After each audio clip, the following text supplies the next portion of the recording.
Mon mari a dit que sa mère passerait toujours en premier, alors je lui ai donné exactement ce qu'elle voulait. Le jour où Diane a emménagé chez nous, j'ai remarqué que les yeux de Tran suivaient ses mouvements plutôt que les miens. C'était subtil au début.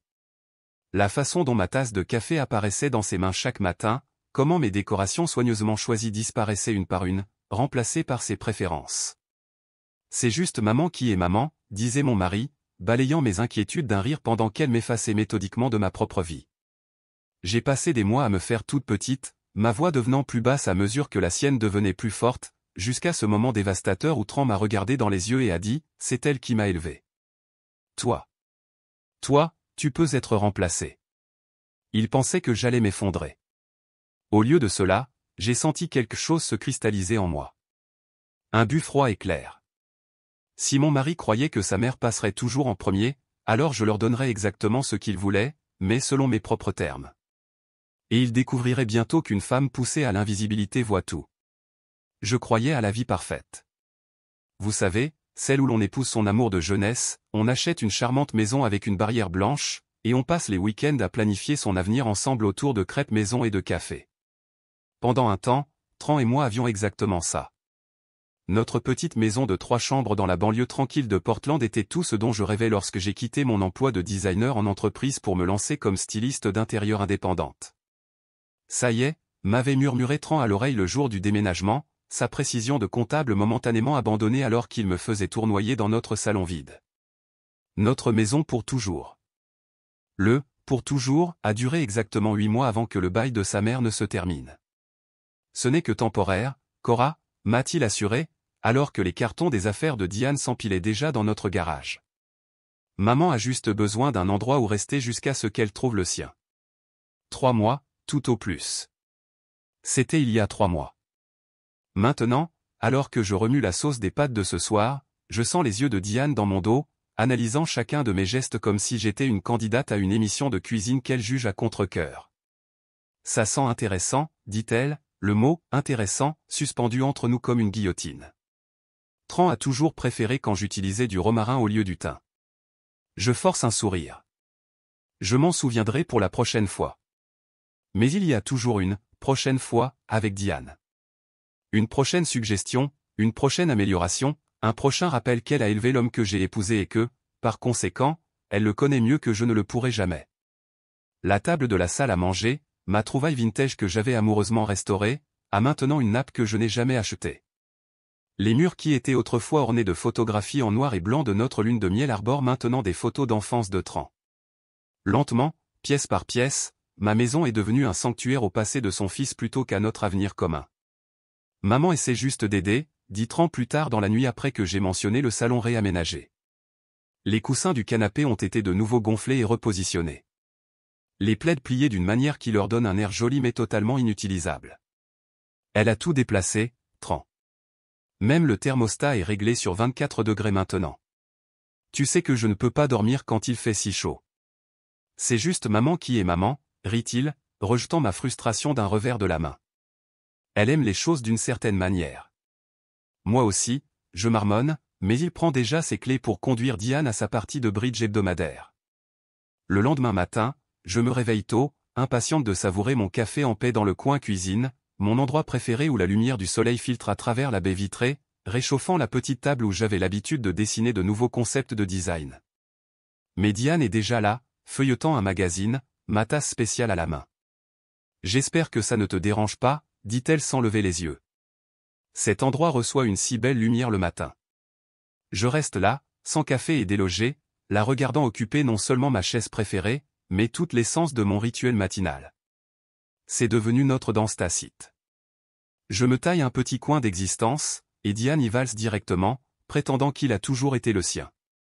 Plus tard dans la journée, je découvre qu'elle a réorganisé mon étagère à épices par ordre alphabétique plutôt que par fréquence d'utilisation. Le paprika se trouve maintenant là où était ma cannelle. La hauteur de ma chaise de bureau a été ajustée de sorte que mes pieds pendent. Même les rideaux sont suspendus différemment, attachés avec des cordons décoratifs que je n'ai jamais vus auparavant. J'ai pensé que j'allais aider à ranger un peu, explique-t-elle quand je la trouve en train d'ajuster des cadres photos dans le couloir. Cette maison a un tel potentiel. L'implication reste en suspens dans l'air, sous sa garde, pas la mienne. J'essaie d'aborder le sujet directement ce soir-là après une découverte particulièrement frustrante, elle a réorganisé mon placard à linge soigneusement organisé. Diane, je commence, ma voix mesurée et calme, j'apprécie votre aide, mais j'avais un système pour ces serviettes. Oh. Ses sourcils se haussent légèrement, son sourire n'atteignant jamais ses yeux. C'est ta maison, ma chère. Mais Tran et moi avons notre rythme. Il a toujours préféré les serviettes pliées en 3, pas en 2. Notre rythme, comme s'ils étaient le couple établi, et que j'étais l'intruse. La semaine suivante, je promène notre chien, Bellet, pour sa promenade du soir quand je rencontre Léona, l'enseignante à la retraite qui habite 3 portes plus loin. Elle arrose ses rosiers impeccables mais s'arrête quand elle me voit. Comment va la situation avec la belle-mère, demande-t-elle sans détour, ayant été témoin de l'arrivée de Diane il y a des mois. Bien, je mens, tirant doucement sur la laisse de Bellet alors qu'il renifle son jardin. Elle cherche toujours son propre logement. Léona me lance un regard entendu. J'ai déjà vu ça. Tu sais, les belles-mères ne partent pas toujours. Ma sœur en a eu une qui est restée 7 ans. Une angoisse glaciale m'envahit. 7 ans. Ça aurait été plus long si ma sœur n'avait pas déménagé elle-même, Léona hausse les épaules. Certaines femmes ne peuvent tout simplement pas laisser partir leur fils. Je le prends à la légère, mais ces mots me suivent jusqu'à la maison comme une ombre. Le lendemain, pendant que je fais les courses, Diane décide apparemment de ranger mon espace de travail. Je reviens pour trouver mes croquis soigneusement empilés, mes échantillons de tissu organisés par couleur plutôt que par client, et mon carnet de croquis ouvert sur le bureau. Tu as bon œil, dit-elle quand je me fiche sur le seuil. Mais, tu étais plus créative avant le mariage, n'est-ce pas?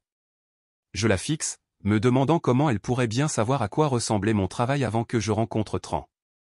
Puis je le vois, mon portfolio de l'école de design, sorti des bacs de rangement dans le garage. Mon histoire personnelle mise à nu et jugée. S'il te plaît, ne touche pas à mes fournitures de travail, dis-je, détestant à quel point ma voix semble faible. J'admirais juste, répond-elle avec ce même sourire froid.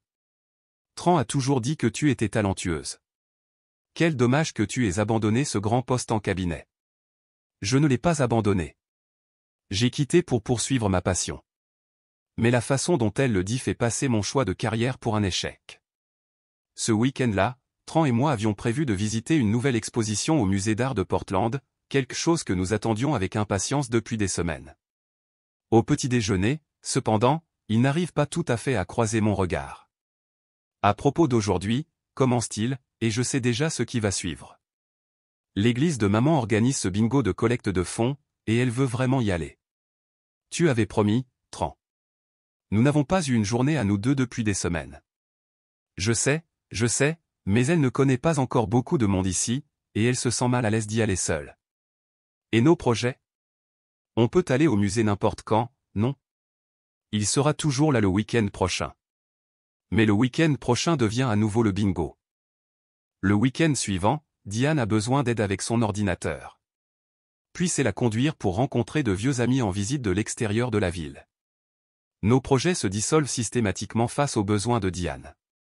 Un soir, après un autre rendez-vous annulé, je me retrouve dans ce qui était mon coin lecture, maintenant la chambre d'amis où je me retire parfois quand le sommeil m'échappe. La petite bibliothèque qui abritait autrefois mes romans préférés a été remplacée par la collection de figurines en porcelaine de Diane. Mes coussins moelleux ont été échangés contre des coussins décoratifs qui ne servent à rien d'autre qu'à paraître formels et intacts. Je m'assois sur le bord du lit et m'autorise enfin à pleurer. Des larmes silencieuses au début, puis des sanglots discrets qui secouent mes épaules. J'ai perdu plus que de l'espace physique. J'ai perdu le sentiment d'appartenance à ma propre maison, le droit d'avoir des opinions sur le dîner, les décorations, ou la façon de passer un samedi après-midi. En essuyant mes yeux, j'aperçois mon reflet dans le miroir. Une femme que je reconnais à peine. Plus petite, plus silencieuse, constamment en train de s'excuser. Et à ce moment-là, je réalise à quel point j'ai déjà cédé de moi-même. Le lendemain matin, je me réveille avec les yeux gonflés mais une détermination renouvelée.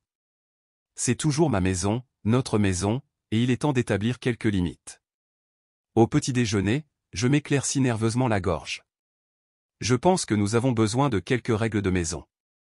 Tran lève les yeux de son téléphone, confus. Diane s'arrête, la fourchette à mi-chemin de sa bouche.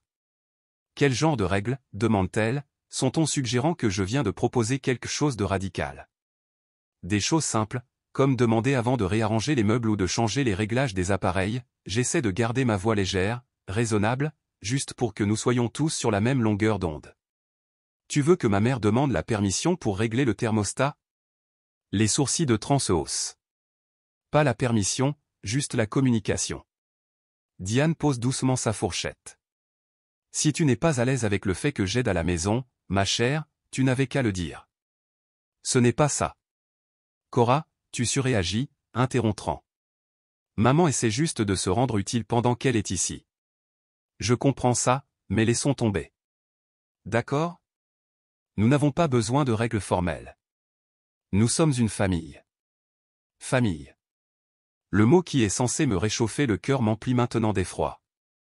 2 jours plus tard, je rentre d'une réunion avec un client pour trouver Diane en train d'organiser le placard du couloir.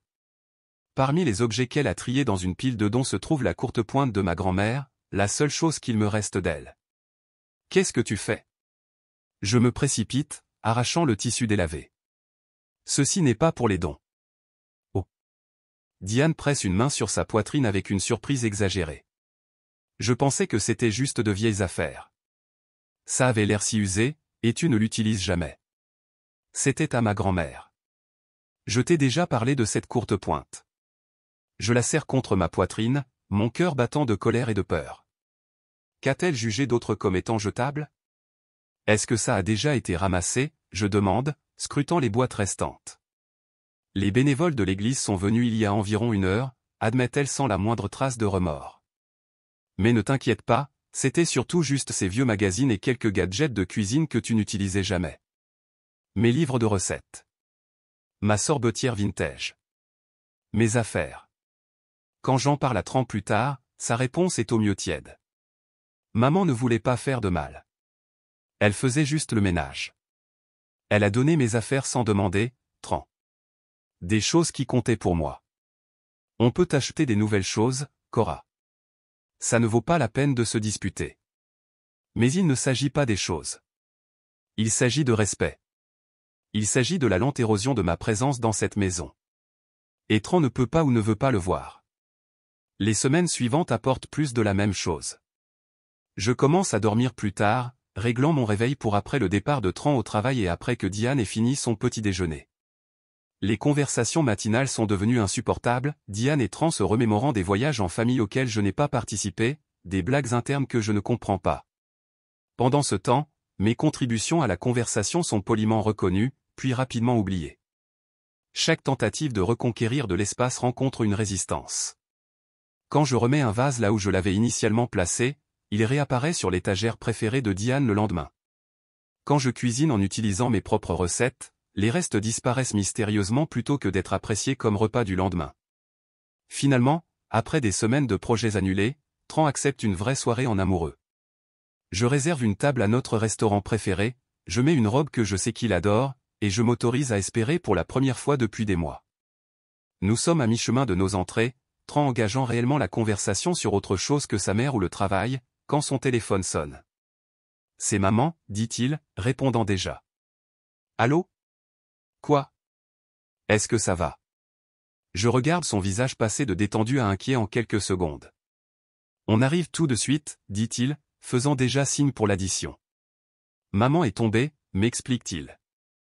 Elle pense qu'elle s'est peut-être tordu la cheville. A-t-elle appelé une ambulance? Je demande, connaissant la réponse. Elle ne voulait pas déranger les services d'urgence pour quelque chose de mineur. Allez, on doit y aller. Quand nous arrivons à la maison, Diane est sur le canapé, sa cheville surélevée sur un oreiller, l'air souffrant mais posé. Il n'y a pas de gonflement visible, pas d'échymose, juste Diane qui parvient à paraître à la fois fragile et triomphante. Je suis tellement désolé de gâcher votre soirée, dit-elle avec un soupir de martyr. Je ne savais tout simplement pas qui d'autre appeler. Ce n'est rien, maman. Laisse-moi te chercher de la glace. Je me tiens sur le seuil, regardant mon mari s'agenouiller devant sa mère, examinant tendrement une blessure dont je suis de plus en plus certaine qu'elle n'existe pas. Le reçu du restaurant se froisse dans mon poing. Une autre soirée volée. Le lendemain, sur la recommandation de ma thérapeute, je commence à tenir un journal. Le docteur Lambert m'a aidé à naviguer la tension croissante à la maison, fournissant la validation que mon mari refuse de donner. Ce que vous vivez est une forme d'effacement émotionnel, m'a-t-elle dit lors de notre dernière séance. Vos sentiments et vos besoins sont systématiquement ignorés. J'écris sur les petites indignités, comment Diane a accidentellement utilisé ma crème pour le visage coûteuse comme lotion pour les mains, comment elle a réorganisé mes étagères par couleur plutôt que par genre, comment elle commente les calories de mon déjeuner tout en mangeant les biscuits que j'ai préparés. Quand j'invite ma sœur, Maisie, à dîner, espérant une alliée, Diane passe toute la soirée à monopoliser la conversation.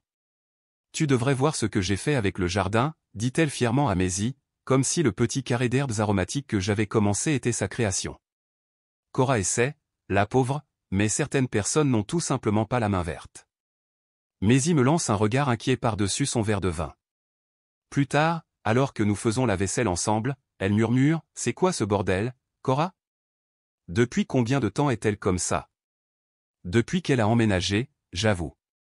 Tran ne le voit pas, ou ne veut pas le voir, corrige Maisie. As-tu été direct avec elle ? Je ne l'ai pas été. Pas vraiment. J'ai insinué et suggéré et repoussé doucement, mais je n'ai jamais confronté Diane de front. L'occasion se présente plus tôt que prévu. Le lendemain, je trouve Diane en train de réarranger les photos sur la commode de notre chambre, enlevant une photo prise sur le vif de notre lune de miel et la remplaçant par un portrait formel de Tran en toge de diplômé, sa mère rayonnante à ses côtés. Je préférerais que vous ne changiez pas les choses dans notre chambre, dis-je, ma voix étonnamment stable. Je pensais que cette photo capturait mieux Tran, répond-elle, sans prendre la peine de me regarder. Il a le sourire de son père sur celle-ci. Ce n'est pas la question. C'est notre espace privé. Elle se tourne alors, son expression froide. Il n'y a pas besoin d'être territorial, Cora. J'aide juste à rendre les choses plus jolies. Vous n'aidez pas. Vous prenez le dessus. Les mots restent suspendus entre nous, la première confrontation directe après des mois de guerre passive-agressive. Prendre le dessus ? Son rire est cassant. C'est aussi la maison de mon fils. Je la rends simplement plus accueillante. C'était accueillant avant votre arrivée, j'insiste, la chaleur montant à mes joues. Vous ne pouvez pas simplement arriver et tout changer à votre goût. Mon goût ? Sa voix s'élève légèrement. J'ai élevé ce garçon qui dort dans ton lit. Je sais ce qu'il aime, ce qui le met à l'aise. Tu l'as peut-être épousé, mais c'est moi qui l'ai fait. Je la fixe, voyant enfin la vérité sous tous les sourires polis et les suggestions serviables. Aux yeux de Diane, je serai toujours l'étrangère, l'élément temporaire dans la vie de son fils, tandis qu'elle, la mère, la créatrice, est permanente. Ce soir-là, quand Tran rentre à la maison, je lui raconte tout, les réaménagements constants, la critique à peine voilée en aide, la façon dont sa mère m'a systématiquement poussé en marge de ma propre vie. Je ne peux pas continuer à vivre comme ça, je conclus, des larmes de frustration coulant sur mon visage. Quelque chose doit changer. Tran est assis en face de moi, son expression indéchiffrable. Pendant un instant, je pense qu'il a enfin compris, qu'il va parler à sa mère, fixer des limites, lui rappeler que c'est notre maison, pas la sienne. Au lieu de cela, il soupire lourdement et prononce les mots qui changeront tout entre nous. C'est elle qui m'a élevé, Cora. Elle a tout sacrifié pour moi. Toi, il marque une pause, ses yeux froids, toi, tu peux être remplacé. Le monde s'arrête. Mon mari, l'homme qui a promis de m'aimer et de me chérir, vient de m'informer que je suis jetable, interchangeable, secondaire par rapport à la femme qu'il a mis au monde. Je ne discute pas, je ne pleure pas. Je prends simplement mes clés et je sors jusqu'à la voiture, où je m'assois en silence, les mains tremblant sur le volant. L'air du soir est frais contre ma peau, un contraste saisissant avec l'humiliation brûlante qui me parcourt. Alors que je regarde notre maison et les rideaux que Diane a choisis, la lumière du Porsche que Diane a sélectionné, le paillasson que Diane a choisi et quelque chose change en moi. La douleur est toujours là, mais à côté, une étrange clarté émerge. Si je suis si facilement remplaçable, si ma présence signifie si peu, alors pourquoi est-ce que je me bats ? Un plan commence à se former, non pas né de la colère ou de la vengeance, mais d'une compréhension froide et claire. Si Diane veut être la reine de ce château, si Tran veut que sa mère dirige leur vie, alors il est peut-être temps que je leur donne exactement ce qu'ils veulent. Jusqu'au moindre détail. La transformation commence dès le lendemain. Je me réveille tôt, glisse hors du lit sans déranger Tran, et commence à retirer méthodiquement mes objets personnels du salon, les coussins que j'avais sélectionnés à la main pour leur texture et leur chaleur, le tableau abstrait d'un artiste local que Tran avait toujours trouvé, trop moderne, les photos de famille où je suis au centre plutôt qu'en périphérie. À leur place, j'arrange soigneusement les objets décoratifs de Diane, les figurines en cristal qu'elle garde emballées dans du papier de soie, les portraits de famille formels dans des cadres ornés, les napperons et les chemins de table qui me rappellent un musée plutôt qu'une maison. Quand Diane sort de sa chambre, elle s'arrête net, observant les changements avec de grands yeux. « Qu'est-ce que c'est que tout ça ?» demande-t-elle, une note de méfiance dans la voix. « J'ai pensé que tu aimerais peut-être voir comment tes affaires rentrent dans l'espace principal », je réponds avec un sourire agréable. Elles apportent vraiment un certain caractère à la pièce. « C'est vrai qu'elles sont jolies là », admet-elle, s'approchant pour ajuster une figurine d'une fraction de pouce. « En fait, je continue, ma voix légère, je pensais que tu voudrais peut-être aussi utiliser le bureau. J'ai remarqué que tu n'as pas d'espace approprié pour organiser tes papiers. Le bureau ? Mais c'est ton espace de travail. Je peux déplacer ma table à dessin dans le garage. Il y a plein de place, et tu aurais de l'intimité dans le bureau. » Ses yeux se plissent légèrement, scrutant mon visage à la recherche de sarcasme ou de ressentiment. N'en trouvant aucun. Je suis devenu assez doué pour cette amabilité neutre qu'elle a perfectionnée au fil des ans. Elle sourit. « Eh bien, si tu es sûr que ça ne te dérange pas, pas du tout. Ton confort est important. » Au cours des jours suivants, j'annule systématiquement les rendez-vous avec mes clients indépendants, citant une « situation familiale » qui requiert mon attention. Je déplace mon matériel de design dans le garage, transformant un coin de cet espace froid en un studio de fortune. Je donne à Diane l'usage complet du bureau, avec une nouvelle chaise de bureau qui s'adapte parfaitement à sa taille. Tran remarque les changements mais dit peu de choses. Il rentre un soir pour trouver la température du salon à un glacial 18 degrés, le réglage préféré de Diane, et s'arrête près du thermostat. « Il fait un froid de canard ici », commente-t-il, tendant la main pour l'ajuster. « Ta mère préfère qu'il fasse plus frais pour dormir », je lui rappelle. Elle dit que ça aide sa circulation. Mais tu détestes le froid. Je hausse les épaules, offrant le même sourire dédaigneux qu'il m'a adressé d'innombrables fois. Je peux toujours porter un pull. Lentement, méthodiquement, j'ajuste chaque réglage de la maison aux préférences de Diane. Les chaînes du câble sont réorganisées avec ses programmes en favoris. Le système de musique est programmé pour jouer ses stations de musique classique plutôt que mon rock indépendant. La cuisine est approvisionnée avec ses marques préférées, rangées exactement comme elle les aime. Je lui donne mon fauteuil préféré sans commentaire, je lui tends la télécommande sans qu'on me le demande, et je laisse les clés du garde-manger de son côté du comptoir de la cuisine. Le contrôle total, exactement comme elle l'a toujours voulu. « Tu es très accommodante ces derniers temps », observe Tran un soir, une pointe de suspicion dans la voix. « J'essaie de faciliter les choses pour tout le monde », je réponds. « Ta mère sait ce qui fonctionne le mieux pour ce foyer. » Il accepte cela sans poser de questions, satisfait de la paix apparente. La phase suivante de mon plan requiert sa coopération, bien qu'il n'en réalise pas le but. Un soir, alors qu'il paie des factures en ligne, je suggère nonchalamment de mettre à jour les comptes du ménage. « Ta mère est tellement meilleure pour suivre ces choses, » dis-je, reprenant ses propres mots. Peut-être devrions-nous ajouter son nom à certaines des factures de service juste pour simplifier les choses. Ce n'est en fait pas une mauvaise idée, convient-il, surpris par ma suggestion. Elle a toujours été douée pour la gestion financière. Un par un, je l'aide à transférer l'accès au compte à Diane, le Wi-Fi, les services de streaming, la livraison de courses. Chaque clé numérique remise avec un sourire. Alors que la maison devient de plus en plus le domaine de Diane, je me retire davantage en moi-même. Je recommence à dormir dans la chambre d'amis, prétextant une insomnie pour ne pas déranger Tran. Ni lui ni Diane ne semblent remarquer mon absence progressive de leur routine quotidienne. Je dîne plus souvent dans mon studio du garage, les laissant à leur conversation familière. De l'extérieur, il semble que j'ai complètement capitulé. Diane le pense certainement. Ses sourires sont devenus plus chaleureux, ses critiques moins fréquentes. Elle se déplace dans la maison avec une assurance de propriétaire, et je ne fais rien pour la contester. Mais à l'intérieur, derrière mon masque agréable, je catalogue chaque décision, j'organise des documents juridiques et je me prépare pour le moment où la balance penchera complètement. Je parle moins au repas de famille, n'offrant que des commentaires polis lorsqu'on s'adresse directement à moi. Je m'en remets à Diane pour les décisions ménagères sans discussion. Je maintiens une distance calme et cordiale qu'elle prend pour de la soumission. Tu sais, me dit-elle un après-midi alors que nous plions le linge ensemble, tu t'es vraiment bien intégré ces dernières semaines. Il faut juste du temps pour trouver sa place dans une famille. Ma place. Comme si c'était moi qui avais besoin de m'adapter pour entrer dans l'espace qu'ils avaient décidé de m'allouer. Vous avez été très patiente avec moi, je réponds, l'ironie lui échappant complètement. 3 semaines après le début de ma campagne silencieuse, je fais mon dernier coup.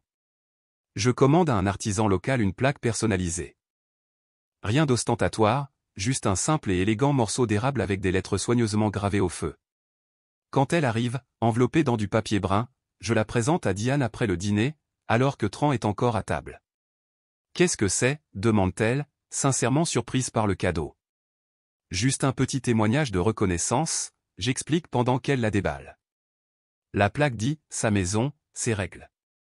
Oh. Les yeux de Diane s'écarquillent de plaisir. Quelle délicatesse. Tran la regarde, puis me regarde, une lueur de malaise traversant son visage. C'est gentil, dit-il lentement. Je pensais qu'elle pourrait aller près de la porte d'entrée, je suggère. Pour que tout le monde sache dans quelle maison ils entrent. Absolument, convient Diane, planifiant déjà son emplacement, juste là où les gens peuvent la voir en entrant. Alors qu'elle s'affaire à trouver l'endroit parfait, Tran se tourne vers moi. « Qu'est-ce que tu fais » demande-t-il à voix basse. Je croise son regard avec un calme parfait. « Je donne à ta mère ce qu'elle a toujours voulu », je réponds. « Ce que tu as toujours voulu. » Je n'ai jamais dit. Tu n'as pas eu besoin de le dire, Tran. Tu me l'as montré. Je me lève et commence à débarrasser la table, le laissant se demander ce que je veux dire exactement et ce qui va suivre. La plaque est maintenant accrochée près de notre porte d'entrée. Sa maison, ses règles. Chaque fois que je passe devant, je ressens un étrange sentiment de paix plutôt que de défaite. Pendant des semaines, j'ai joué le jeu de longue haleine, donnant à Diane le contrôle qu'elle convoitait tout en préparant discrètement ma sortie. Aujourd'hui, je rencontre Sarah Wilson, une avocate en brevet que j'ai trouvée par l'intermédiaire d'un collègue designer. Elle n'a aucun lien avec Tran ou son cercle social, ce qui est exactement ce dont j'ai besoin. Les papiers sont en règle, dit-elle, faisant glisser les derniers documents sur son bureau. Votre brevet de conception pour le système de rangement modulaire sera entièrement transféré à Baker Home Solutions. Le paiement sera déposé directement sur votre nouveau compte. J'ai développé le système de rangement il y a 2 ans en travaillant avec un concepteur de meubles. Tran l'avait rejeté comme un projet secondaire, ne prenant jamais la peine de comprendre son potentiel commercial. Baker Home Solutions a immédiatement vu sa valeur. Et Tran ne sera pas informé de la vente ? Je confirme en signant là où c'est indiqué. Non. Comme vous avez déposé le brevet sous votre nom avant le mariage, il est légalement à vous de le vendre. Les fonds iront sur votre compte privé, que nous avons établi en utilisant votre nom de jeune fille. En quittant son bureau, mon téléphone vibre avec un message de Diane, j'utilise ta belle porcelaine pour le club de lecture ce soir. J'espère que ça ne pose pas de problème. Pas une question, juste le prétexte de demander la permission. Je réponds par texto, bien sûr. Profitez-en bien. 3 jours plus tard, je rencontre un autre avocat, celui-ci spécialisé en immobilier. La maison que Tran et moi avons achetée a été rendue possible par un acompte substantiel de mon héritage, de l'argent que ma tante Catherine m'a laissé. C'était son dernier cadeau, destiné à m'aider à construire ma propre vie. Vous comprenez ce que cela signifie, dit gravement Maître Daniels. En transférant votre part de propriété à la fois à Tran et à Diane, vous renoncez à tout droit sur la propriété. Je comprends parfaitement, je réponds, signant l'acte de transfert d'une main ferme. L'hypothèque reste en place, continue-t-il, mais maintenant, Tran et Diane seront tous deux légalement responsables de celle-ci, ainsi que de toutes les taxes foncières et des coûts d'entretien associés. C'est exactement ce que je veux. En marchant vers ma voiture, je me sens plus légère que je ne l'ai été depuis des mois. La maison qui représentait autrefois mes rêves symbolise maintenant ma cage. La laisser partir est la première vraie bouffée d'air que j'ai prise depuis que Diane a emménagé. Ce soir-là, je déchiquette soigneusement toute la documentation de mes réunions, enfouissant les fragments au fond du bac de recyclage. Le seul enregistrement de ces transactions existe dans mon courriel sécurisé et chez mes avocats. Les étapes suivantes se déroulent progressivement, trop subtilement pour que Tran ou Diane s'en aperçoivent.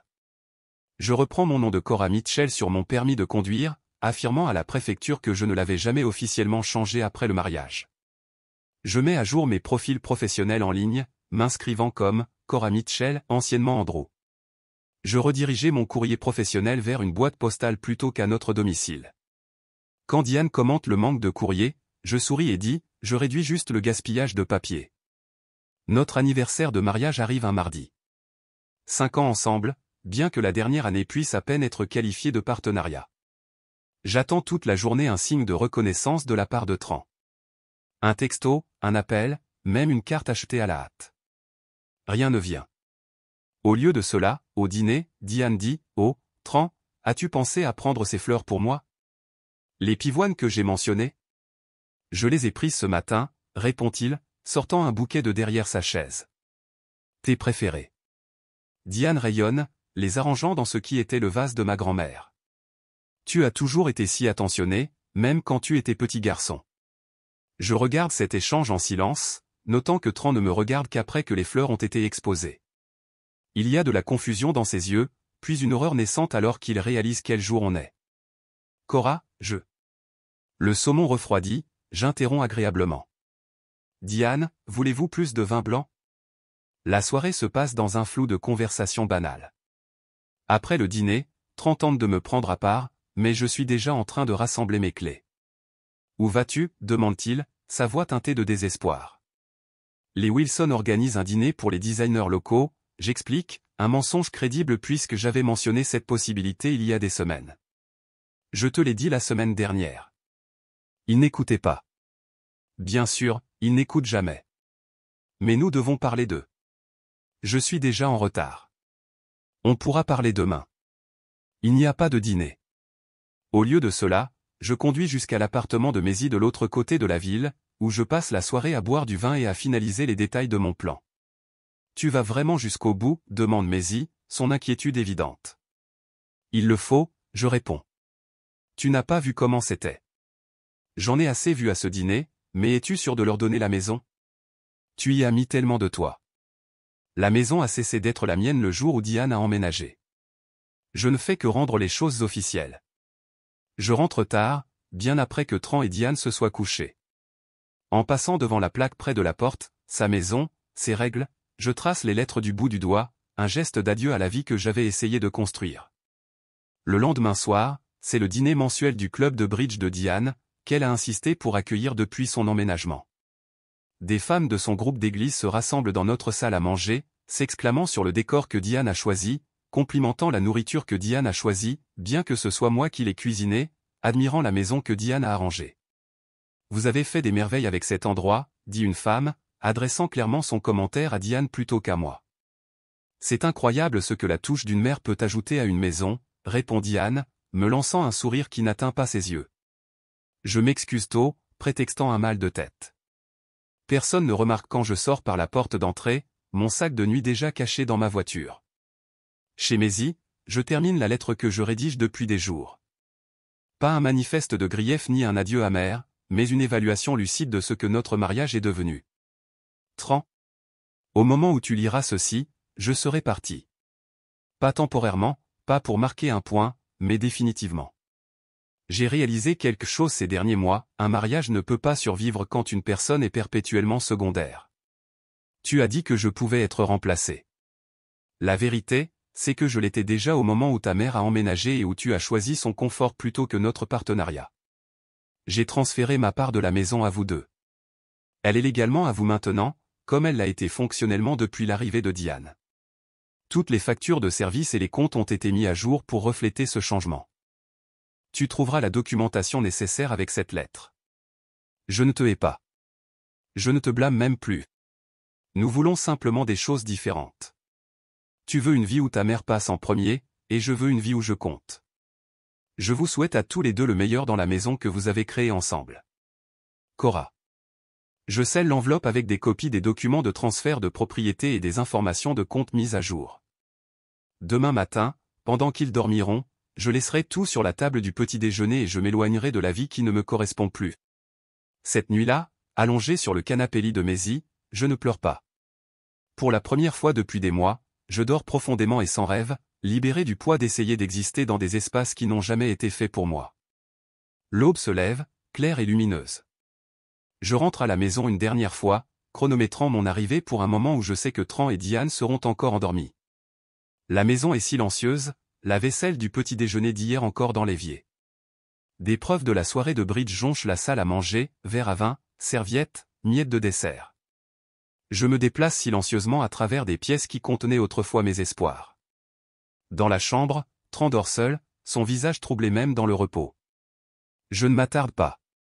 Le dernier objet dans ma voiture est une petite boîte de trésors irremplaçable, des photos d'avant Diane, les quelques bijoux de ma grand-mère dont j'ai hérité, les carnets de croquis contenant mes premiers dessins. Je laisse tout le reste derrière moi. Dans la cuisine, je pose l'enveloppe sur la table, la fixant avec un petit presse-papier en pierre. À côté, je laisse l'acte de propriété de la maison avec une note adhésive jaune qui dit simplement « tout ce qu'elle voulait ». À vous d'en profiter. Je jette un dernier regard autour de moi, me souvenant de mon excitation le jour où nous avons emménagé, de la façon dont tout semblait plein de possibilités. Puis je sors par la porte, la refermant doucement derrière moi. En m'éloignant en voiture, j'aperçois la maison dans mon rétroviseur. Les rideaux que Diane a choisis sont suspendus aux fenêtres. Le jardin que Diane a réaménagé borde l'allée. La boîte aux lettres avec nos 2 noms de famille est au bord du trottoir, bientôt changée, sans aucun doute. Je ne regarde plus en arrière. Des heures plus tard, alors que je m'installe dans le studio que j'avais secrètement loué la semaine dernière, mon téléphone se met à vibrer de notifications. D'abord Tran, puis Diane. Je le mets en silencieux, me concentrant plutôt sur les murs vides qui m'entourent, la toile vierge qui le représente. Selon Maisie, qui vit toujours dans le quartier, Diane a éclaté de rire en trouvant ma note, pensant que c'était une sorte de blague. Le rire s'est éteint quand Tran lui a montré l'acte de propriété, les transferts de compte, la réalité juridique de ce que j'avais fait. Tu aurais dû voir son visage, me raconte Maisie au téléphone ce soir-là, quand elle a réalisé que toutes ces factures de services qu'elle contrôlait étaient maintenant sa responsabilité financière. Impayable. Et Tran ? Confus, puis en colère, puis pris de panique quand il a réalisé tout ce que tu gérais réellement dans le foyer. Il a appelé ton ancien bureau pour te chercher. J'ai déjà informé mes clients de mes nouvelles coordonnées et de mon nouveau nom commercial. Les quelques-uns qui étaient encore avec moi pendant ma retraite au garage m'ont suivi sans poser de questions, soulagés de me voir reprendre mon identité professionnelle. Ils s'en sortiront, dis-je, bien que je n'en sois pas entièrement convaincu. Ni Tran ni Diane n'avaient prêté beaucoup d'attention aux aspects pratiques de la gestion d'un foyer, l'hypothèque, les taxes foncières, les problèmes d'entretien que j'avais discrètement gérés. Tout cela repose maintenant carrément sur leurs épaules non préparées. En déballant mes quelques affaires dans mon nouvel espace, je réalise que je fredonne, chose que je n'ai pas faite depuis des mois. Le studio est petit mais plein de lumière naturelle. Les parquets ont besoin d'être refaits, les appareils de cuisine sont démodés et le robinet de la salle de bain goutte. C'est absolument parfait. La première semaine dans mon nouveau studio passe dans un tourbillon d'affaires pratiques. Je repeins les murs en vert sauge doux, je refais les parquets usés et je remplace le robinet qui goutte. Chaque tâche me donne l'impression de récupérer un morceau de moi-même, des décisions prises uniquement par moi, pour moi. Mon téléphone continue de vibrer avec des messages de Tran, passant progressivement de confus à en colère, puis à suppliant. Je les lis mais ne réponds pas. Diane appelle une fois, laissant un message vocal plein de fureur à peine contenu et d'accusations d'abandon. Je le supprime sans l'écouter jusqu'au bout. La deuxième semaine, j'ai établi une nouvelle routine. Les matins commencent avec un café près de ma seule fenêtre, regardant le quartier s'animer. Ma table à dessin est dans le coin où la lumière est la meilleure, et mon ordinateur portable occupe un petit bureau contre le mur opposé. C'est modeste mais fonctionnel, un espace de designer plutôt qu'une vitrine. Je relance mon entreprise avec intention, contactant d'anciens clients avec mes informations mises à jour.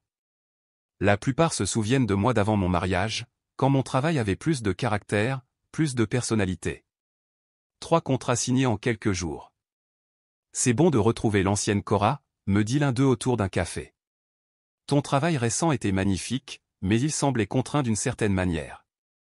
Je n'avais pas réalisé à quel point ma diminution avait été visible pour les autres, comment le compromis constant s'était infiltré dans mon esthétique professionnelle ainsi que dans mes limites personnelles. Dans ma 3e semaine de liberté, je visite le refuge pour animaux local. J'ai toujours voulu un chien, mais les prétendues allergies de Diane rendaient cela impossible. Maintenant, alors que je marche entre les chenils, un petit bâtard marron avec des oreilles dépareillées et des yeux intelligents attire mon attention. C'est Rusty, me dit le bénévole. Il est ici depuis un moment. Les gens veulent généralement des chiots ou des chiens de race. Rusty penche la tête, m'étudiant avec la même évaluation attentive que je lui porte, une âme sœur qui sait ce que c'est que d'être ignorée. Il est parfait, dis-je, et je signe les papiers d'adoption cet après-midi-là. Avoir Rusty me force à adopter un horaire plus régulier, promenade matinale, jeux en soirée, repas réguliers. La structure m'aide à m'ancrer alors que je reconstruis ma vie brique par brique. Il dort au pied de mon lit, une présence chaleureuse qui ne me demande rien d'autre que des soins de base et de l'affection. Un mois après mon départ, Tran commence à appeler plus fréquemment. Je finis par répondre un mardi matin pluvieux. Cora, souffle-t-il, le soulagement évident dans sa voix. Dieu merci. Il faut qu'on parle. J'ai dit tout ce que j'avais à dire dans ma lettre, je réponds, en gardant un ton neutre. Tu ne peux pas simplement tourner le dos à 5 ans de mariage. Ce n'est pas ce que j'ai fait. J'ai tourné le dos à ce que notre mariage était devenu. Il soupira lourdement. Maman ça a été difficile. La maison ne se gère pas toute seule, tu sais. Bien sûr, c'est sa préoccupation. Pas mon bien-être, pas la rupture de notre relation, mais le désagrément pratique de mon absence. Vous vous en sortirez, dis-je, reprenant mes mots à Maisie. Vous êtes tous les deux des adultes. Le paiement de l'hypothèque était dû hier, continue-t-il, sa voix tendue. Et l'avis de taxe foncière est arrivé. C'est plus que ce à quoi je m'attendais. Toutes les informations étaient dans l'enveloppe que j'ai laissée. Cora, s'il te plaît, rentre à la maison et on pourra régler ça. Je parlerai à maman de te donner plus d'espace. La demande est tellement à côté de la plaque, manquant si complètement le point que j'ai failli en rire. Il ne s'agit pas d'espace, Tran. Il s'agit de respect, de valeur, de partenariat. Des choses que toi et Diane m'avez prises, pièce par pièce. Ce n'est pas juste. Non, ça ne l'était pas. C'est pour ça que je suis parti. Je termine l'appel avant qu'il ne puisse répondre, mes mains fermes, ma résolution intacte. Plus tard cette semaine-là, je reçois un texto de Léona, mon ancienne voisine, alors, elle vient de me demander de l'aide pour le Wi-Fi. J'ai dit non. Je souris à cette petite vengeance. Diane, qui critiquait ma configuration de réseau, inutilement compliquée, se débat maintenant pour maintenir les systèmes mêmes que j'avais gérés sans reconnaissance. Un texto de suivi arrive quelques instants plus tard, elle s'est aussi plainte de la facture d'eau. A dit, vous n'avez jamais mentionné à quel point les services publics sont chers dans ce quartier. Parce que Diane n'avait jamais pris la peine de demander, n'avait jamais considéré que l'entretien d'un foyer exigeait plus que de réarranger des meubles et de critiquer des repas. La 6e semaine apporte un développement plus surprenant. Selon Maisie, qui garde toujours un œil sur la situation, Diane est devenue dépassée par les responsabilités qu'elle critiquait autrefois. Elle a essayé d'accueillir à nouveau son club de bridge, rapporte Maisie pendant le déjeuner, mais apparemment, la maison était en désordre. Une des femmes a dit à mon amie Bette qu'il y avait des assiettes empilées dans l'évier et de la poussière partout. Tran n'aide pas. Tran travaille plus longtemps. Probablement pour essayer de couvrir les paiements de l'hypothèque. Il s'avère que les compétences en comptabilité ne se traduisent pas en entretien de la maison. Je ressens un pincement de quelque chose. Pas tout à fait de la culpabilité, pas tout à fait de la satisfaction, juste la reconnaissance que les systèmes ont des conséquences quand ils s'effondrent. Au bout de 3 mois, mon entreprise s'est suffisamment développée pour embaucher un assistant à temps partiel. Mon portfolio s'agrandit, présentant des conceptions qui reflètent ma créativité ravivée plutôt que des choix sûrs et consensuels. On m'a même approché pour donner un atelier au collège communautaire, espace authentique, concevoir pour la vie que vous menez vraiment. L'ironie ne m'échappe pas. Un samedi matin frais, alors que Rusty et moi nous promenons au marché des fermiers, je tombe sur Bette Wilson, une des amies de l'église de Diane. Cora. Je ne t'ai pas vu depuis des lustres, s'exclame-t-elle, puis baisse la voix. On se demandait tout ce qui s'était passé. J'ai tourné la page, je réponds simplement. Eh bien, les choses ne vont pas bien à la maison, confe-t-elle, clairement désireuse de partager des ragots. Diane semble complètement dépassée. Et Tran, elle secoue la tête, il a l'air terrible, comme s'il n'avait pas dormi depuis des semaines. Je fais un bruit non engagé, choisissant des tomates à un stand voisin. Et maintenant, Diane parle de trouver à nouveau son propre logement, continue Beth. Elle dit que la maison est trop lourde à gérer pour elle. Ce n'est pas quelque chose, ça? Après tout ce temps, c'est quelque chose le scénario même que Tran avait promis il y a des mois, sa mère trouvant son propre logement, se matérialisant enfin après que je me sois retiré de l'équation. Alors que Beth continue de bavarder, je réfléchis à la façon dont tout cela aurait pu se dérouler différemment si Tran m'avait soutenu dès le début, si Diane avait respecté les limites, si j'avais été valorisé en tant que partenaire égal plutôt que comme une commodité remplaçable. Une semaine plus tard, Maisie visite mon appartement pour la première fois, apportant du vin en cadeau de pendaison de crémaillère et de la curiosité. « Cet endroit te va bien », déclare-t-elle, inspectant l'espace petit mais soigneusement aménagé. « Tu as de nouveau l'air d'être toi-même. » Vraiment? Je ne suis pas sûr de reconnaître cette personne. Moi si. C'est la même force têtue et créative qui a refusé que nos parents choisissent sa spécialité à l'université, qui a déménagé à Portland avec rien d'autre qu'un carnet de croquis et de la détermination. Maisie sourit. Elle s'était juste perdue pendant un moment. Ce soir-là, après le départ de Maisie, je reçois un courriel d'une organisation de femmes locales. Elles organisent une table ronde sur l'indépendance financière après des transitions relationnelles et veulent que je parle de mon expérience de reconstruction d'une entreprise. L'invitation me surprend. Je ne m'étais pas considéré comme un exemple pour les autres. Mais en lisant les détails, je réalise que mon histoire pourrait en fait aider quelqu'un d'autre à reconnaître les petites érosions avant qu'elles ne deviennent un effondrement complet. J'accepte l'invitation. 5 mois après mon départ, les dernières pièces de mon ancienne vie s'effacent. Selon Maisie, Diane a en effet déménagé de la maison, prétendant que les escaliers sont trop difficiles pour ses genoux. Elle a trouvé un appartement dans une résidence pour personnes âgées de l'autre côté de la ville, ironiquement, la solution même qui aurait dû se produire à la fin de son bail initial. Tran, incapable de maintenir seul les paiements de l'hypothèque, a mis la maison en vente. Les photos immobilières en ligne montrent des murs vides où mon art était autrefois accroché, des meubles épars là où j'avais autrefois créé du confort, des espaces vides où la vie existait auparavant. En parcourant l'annonce sur mon ordinateur portable, Rusty posant sa tête sur mon genou, je ressens un étrange sentiment de clôture. La maison qui devait être notre maison pour toujours n'est plus qu'une coquille, attendant que de nouveaux rêves la remplissent. Je ferme le navigateur et me tourne plutôt vers mon projet actuel, une refonte complète pour une famille qui valorise la contribution de chaque membre. Les parents ont insisté pour que les préférences de leurs enfants soient intégrées, pour que chaque personne qui vit dans l'espace s'y voit reflétée. C'est le genre de projet que j'aurais autrefois considéré comme un défi. Maintenant, je le reconnais comme essentiel. 6 mois que j'ai quitté un mariage qui me diminuait. 6 mois de reconstruction, de redécouverte et de réappropriation. Le studio est devenu vraiment le mien, des plantes s'épanouissent aux fenêtres, des projets de design couvrent les murs, le lit de Rusty est niché dans le coin du salon. Un mardi matin, en triant mes courriels, j'en trouve un de Tran. L'objet, simplement, je comprends maintenant. Mon doigt hésite sur le bouton de suppression, mais la curiosité l'emporte. Cora. J'essaie d'écrire ce courriel depuis des semaines. Rien ne sonne juste. Rien ne peut défaire ce qui s'est passé entre nous. La maison s'est vendue hier. Maman est dans son nouvel appartement depuis presque un mois. Je déménage dans un appartement plus petit, plus près du travail. Je ne l'ai pas vu. Comment maman t'a poussé dehors? Comment j'ai laissé faire?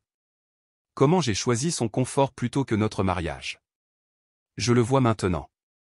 En vivant seul. En réalisant tout ce que tu faisais. Tout ce que tu étais pour notre foyer. Je suis désolé. Non pas parce que j'ai besoin que tu reviennes ou parce que la vie est plus dure sans toi, mais parce que tu méritais mieux que ce que je t'ai donné. J'espère que tu retrouves le chemin vers toi-même. Tran. Je le lis 2 fois, cherchant la manipulation ou l'apitoiement. N'en trouvant aucun. Je ferme le courriel sans répondre. Son éveil est son propre cheminement maintenant, séparé du mien. Plus tard cette semaine-là, en parcourant les réseaux sociaux, je remarque que Diane a publié un long statut, clairement visible pour nos relations communes bien qu'elle m'ait retiré de ses amis il y a des mois. Juste un rappel que la famille devrait toujours passer en premier, comme en style. C'est si triste quand les belles filles oublient les femmes qui ont élevé leur mari. #ingrate #valeurs familiales. Maisie m'envoie une capture d'écran avec une série d'émojis qui lèvent les yeux au ciel. Tu veux que je commente? Ne t'en fais pas, je réponds. ça ne vaut pas l'énergie. Et ce n'est vraiment pas le cas. L'amertume de Diane ne peut plus m'atteindre. Ni ma paix, ni ma confiance reconstruite, ni mon espace reconquis. Ces mots ne sont que des pixels sur un écran, aussi insignifiants que ses promesses de « trouver son propre logement » l'avaient été. Le week-end suivant, je me rends à une boutique de charité locale avec une boîte contenant les derniers articles de mon ancienne vie. Parmi eux, soigneusement emballés dans du papier de soie, se trouve la plaque en bois, sa maison, ses règles. « Êtes-vous sûr de vouloir donner ça ?» demande la bénévole. On dirait que c'est fait à la main. J'en suis sûr, je réponds. Il appartient maintenant à une autre histoire. Alors que la femme la place sur une étagère, je sens le dernier poids se soulever de mes épaules. Laissons quelqu'un d'autre la trouver, peut-être la voir comme un décor excentrique plutôt que comme la capitulation qu'elle a autrefois symbolisée.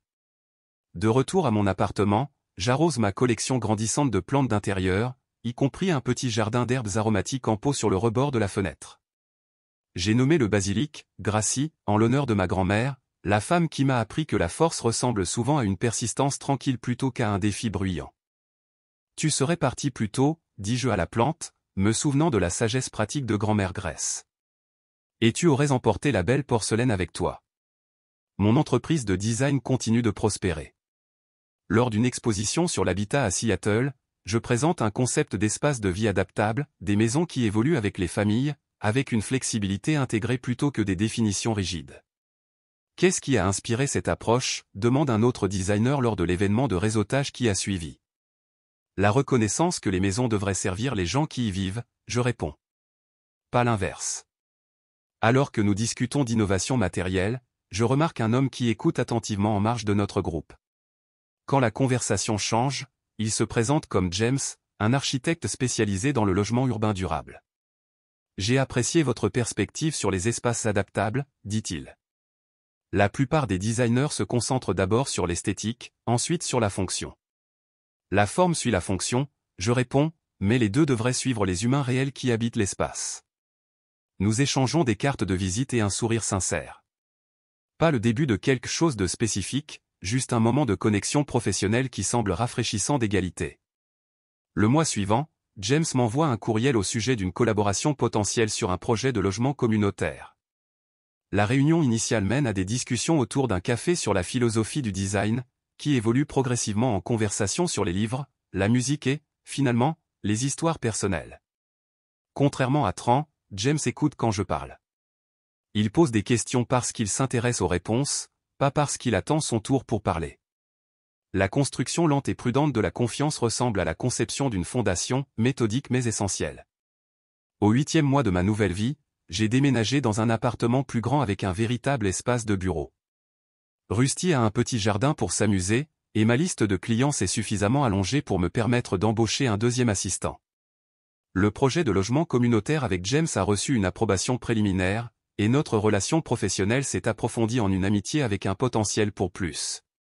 Un après-midi, en promenant Rusty dans mon ancien quartier, chose que je fais rarement, je passe devant la maison que Tran et moi partagions.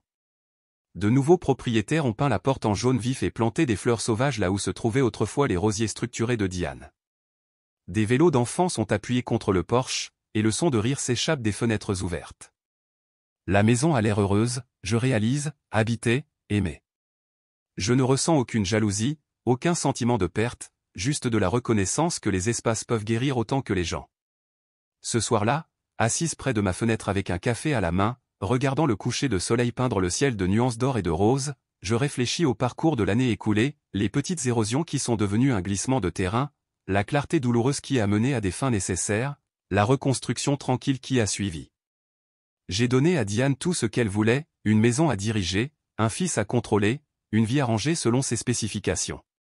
Et ce faisant, j'ai gardé tout ce dont j'avais vraiment besoin, ma dignité, ma créativité, mon pouvoir de choisir. Le café a un goût parfait. L'air du soir est frais contre ma peau. Rusty ronfle doucement à mes pieds. Mon carnet de croquis est ouvert sur la table, rempli d'idées et de possibilités. Et pour la première fois depuis des années, rien n'a besoin de changer. Que sacrifieriez-vous pour retrouver votre valeur ? Parfois, s'en aller n'est pas abandonner. C'est le premier pas pour se retrouver. Si cette histoire a résonné en vous, merci d'aimer, de vous abonner et de partager vos pensées dans les commentaires ci-dessous pour plus d'histoires de force tranquille et de rédemption personnelle.